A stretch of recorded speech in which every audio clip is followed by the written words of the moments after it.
Normally breakfast আমি বাড়ির খাবার খাই না, তা অন্য একটা ভিডিওতে আপনাদের বলছি। আজকে এই নিয়ে হয়তো বা সেকেন্ড দিন খাচ্ছে আমি এই মানে টোটাল ব্লগিংয়ের বয়সে। তা আজকে খাওয়ার কারণ হচ্ছে যে গতকালকে যে মুরগি অফারে কিনে নিয়ে এসেছে, তা না খাইলে বুঝবো কেমনে যে মুরগি কেমন হয়েছে। এই জন্য সকালবেলা আমার ওয়াইফ একটা রুটি আর কষা মুরগি ছিল, সেই কষা মুরগি দিয়ে আর কি আমাকে সকালবেলা নাস্তা দিছে। সেই নাস্তা খেয়ে আমি কাজে যাচ্ছি।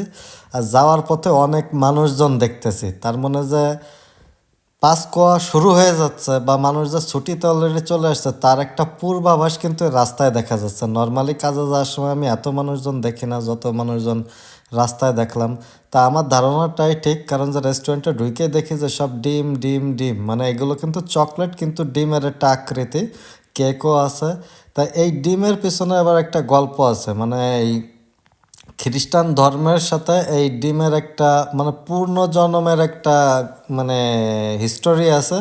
সেটা আর কি তারা বিলিভ করে, যেহেতু আমরা মুসলমান সেহেতু অত কিছু জানার দরকার নাই, কিন্তু হিউজ পরিমাণে এই ডিম কিন্তু ইতালিতে এই পিরিয়ডে থাকে। ভাই রাশ সেই লেভেলের বুঝছেন। আগামীকালকে আছে পাঁচ খাওয়া, আর আজকে দেখেন এই যে ঠান্ডার ভিতরে ঘামায় ফেলাইছে, যে অবস্থা খারাপ। তুফার জল আমাকে হেল্প করতে চলে আসে, মনে করেন যে একবারে প্রচুর ঠিক আছে। সকালের তো এ পর্যন্ত কয়টা পানি খাইছে তাও মনে নাই, অবস্থা খারাপ। এখনো খাইতে পারি নাই, নিজের পেটে ক্ষুধা। হাজার মানুষ খাওয়াই ফেলাচ্ছে কিন্তু নিজের পেটে এখনো ক্ষুধা। ভাই রে, মাত্র কাজের থেকে বেরোইলাম, মানে 2 থেকে আড়াই ঘন্টা পরে কাজের থেকে বেরোইলাম। পাস খাওয়া হচ্ছে রবিবারে, তা আজকে তো পিটানো শুরু করে দিয়েছে বুঝছেন। মানে এত কাজ, এমনিতেই তো উইকেন্ডে কাজ বেশি হয়, শুক্র শনি রবি এই 3 দিন তো বেশি হয়, তার সাথে আবার অনুষ্ঠানেরও চাপটা পড়তেছে। তা সোমবার পর্যন্ত কোনো কথা হবে না, মনে করেন যে হাত পা বেঁধে তারপরে পিটেবে। তা রেস্টুরেন্টের কাজই এরকম যে দেখা গেছে যে যদি মনে করেন কোনো অনুষ্ঠান পড়ে বা ছোটোখাটো কিছুই পড়ে তখন আমাদের অবস্থাটা খারাপ হয়ে যায়। আর এই যে পাস কোয়া না, এই পাস কোয়ার জন্য হিউজ পরিমাণ মানুষ, বেশিরভাগ মানুষ কিন্তু ইতালিতে নিরিবিলি জায়গায় বাস করতে পছন্দ করে। তা আপনাকে এটা আগে বলে নিই, তাহলে আপনি বুঝতে পারবেন বিষয়টা। দেখা গেছে যে যত পাহাড়ি অঞ্চল বা গ্রাম্য অঞ্চল দেখেন না, এই অনুষ্ঠানের সময় কিন্তু সব শহরের দিকে চলে আসে, মৌমাছির মতো মৌচাকে ফিরে আসে। তো বিষয়টা হচ্ছে এই যত সব মানুষ আছে সব মানুষ এরকম রেস্টুরেন্টে আসবে, খাবে, আনন্দ ফুর্তি করবে এই 4 দিন, আবার 4 দিন পর আবার চলে যাবে। তা এই পিরিয়ডে বা এই সময়টায় এই যে সাগর পাড়ে মনে করেন যে এখনও গরম পড়ে নাই, কিন্তু সমস্ত রেস্টুরেন্ট কিন্তু অলরেডি খুলে দিয়েছে এই রাশটা সামাল দেওয়ার জন্য বা নিজেদের রেস্টুরেন্টে পরিচিতি বাড়ানোর জন্য। তারপরেও মনে করেন যে আমাদের 2 থেকে আড়াই ঘন্টা পরে আমরা কাজ থেকে বেরোলাম। তাহলে বোঝেন যে অবস্থাটা কি চলতেছে ফুল ইতালিতে, শুধু যে আমাদের এলাকায় তা না, ফুল ইতালিতে রেস্টুরেন্ট সেকশনে এখন একবারে রমরমা পরিবেশ, একেবারে রমরমা পরিবেশ। মাঝে মধ্যে মনে হয় যে ঘড়ির ব্যাটারি একেবারে লো হয়ে গেছে, মানে টাইম মতো যাই না। আর এটা ঘটে যখন ডিউটিতে থাকি। এখন ব্যাটারি শেষ হয়ে যায় এই কারণে এরকমভাবে স্লোলি ঘড়ি চলে, নাকি না খাইতে খাইতে সে দুর্বলতার ভোগে, মানে এই যে বলে না পুষ্টিহীনতায় ভোগে, সেরকম একটা অবস্থা। আর যখন বাসায় যায় তখন মনে করেন যে তার এমন এনার্জি আসে বলার বাইরে। 10 মিনিট বসলে দেখি যে আমি 1 ঘন্টা পার হয়ে গেছে। মানে বাসায় গেলে যে ঘড়ির টাইম কীভাবে চলে যায় আল্লাহ মাবুদি ভালো জানে, রেস্টের কোনো টাইমই থাকে না, আর কাজে গেলে টাইমই যায় না। এই ঈদের সময় যে আমাদের কেন 1 সপ্তাহ বন্ধ দিছিল তা আমি এখন হাড়ে হাড়ে টের পাচ্ছি। মনে করেন যে ভাই 6:30 বাজতে পারে মানুষজন খাইতে বসে যায়, সন্ধ্যা 6:30টার সময় কে রাত্রের খাবার খায় আমারে বোঝান তো ভাই। ইতালিয়ানরা আছে নষ্ট হয়ে গেছে। তা মনে করেন যে কাজের এত চাপ চলতেছে, আমাদের সামারের ভেতরেও এত চাপ হয় না, অবস্থা খারাপ হয়ে যাচ্ছে। মানে আমার হচ্ছে 6টা চুলার কোনোটাই আমি ফাঁকা পাইনি এই পর্যন্ত, কাজ করেই যাচ্ছে। মনে করেন যে একটা পাতেল বা একটা কড়াই নামে একটা ওঠে, একটা নামে একটা ওঠে। এই দেখেন আমাদের কি সুন্দর গোছানো গাছানো কিচেনটা, আজকের অবস্থা দেখেন।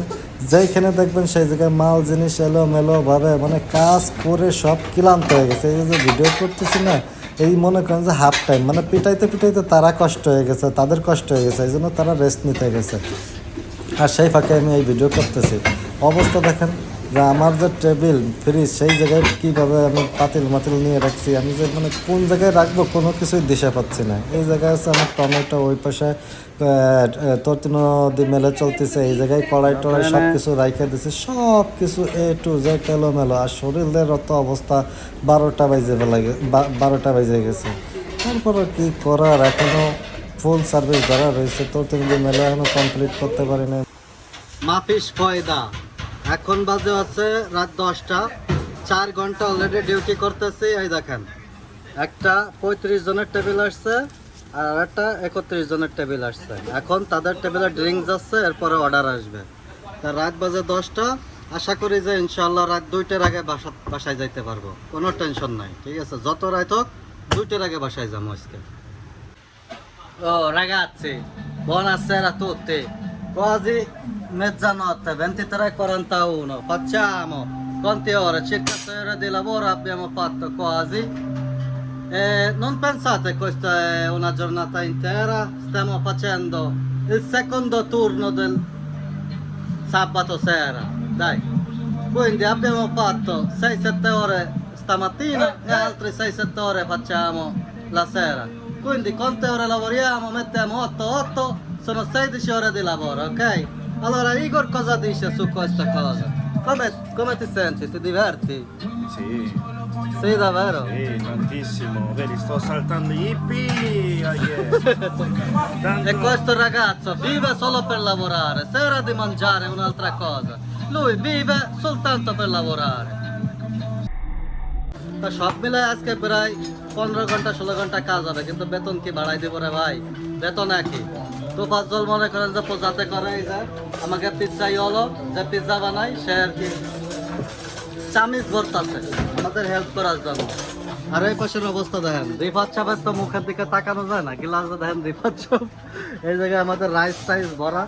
এই যে সুন্দর গুছানো গাছানো যে কিচেনটা, সব কিছু এলোমেলো। এখন বাজে রাত প্রায় 1টা।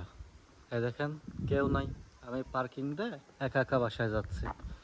তা আমি কিন্তু আপনাদেরকে বারবার উল্লেখ করছি একটা কথা, যে আমি প্রায় 15-16 ঘন্টা আজকে ডিউটি করবার কারণ কি জানেন?